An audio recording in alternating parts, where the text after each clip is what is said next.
Pan found Nero on the Oppian Hill. Lyre cradled against his chest like a lover, watching his city burn with the focused intensity of a painter studying light. The emperor's face held something Pan recognized immediately. Not madness, but the pure aesthetic appreciation of destruction perfectly executed. "Beautiful, isn't it?" Nero said without turning. He couldn't see Pan, not exactly, but he felt the presence the way artists always sense their muses. The way the flames move through the insulae, how the screams create harmonies with the crackling wood.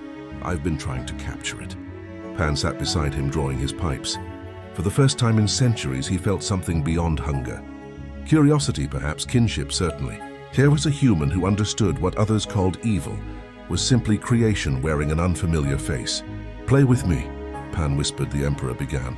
A lament, minor key, technically exquisite. Pan wove his pipes beneath it, not overwhelming but complementing, finding the spaces between Nero's notes and filling them with something that made the music pulse like a living heartbeat.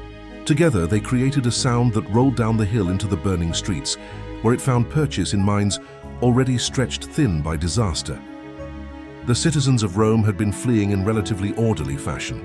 This was catastrophe, yes, but survivable, manageable. Then the music reached them. It didn't sound wrong, that was the terrible thing. It sounded right, like the fire had finally found its proper voice. Panic spread faster than flame ever could. Families separated, trampled each other, forgot their own names in the rush to escape not just fire, but the horrible realization that their suffering had aesthetic purpose. The orderly evacuation became stampede, became massacre, became the very chaos Nero's critics would later claim proved his madness. But Pan knew better. He watched the emperor's face as Rome collapsed, saw tears streaming down cheeks that wore an expression of transcendent understanding. Nero wept not from sadness, but from the overwhelming beauty of perfect destructive harmony achieved.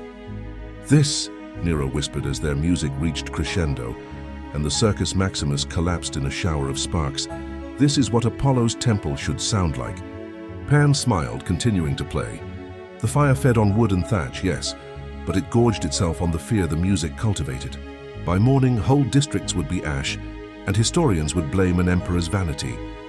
They would miss entirely that for one night, a god and a mortal had achieved perfect artistic collaboration, and Rome burned not from neglect, but from the most terrible form of love, the kind that destroys beautifully.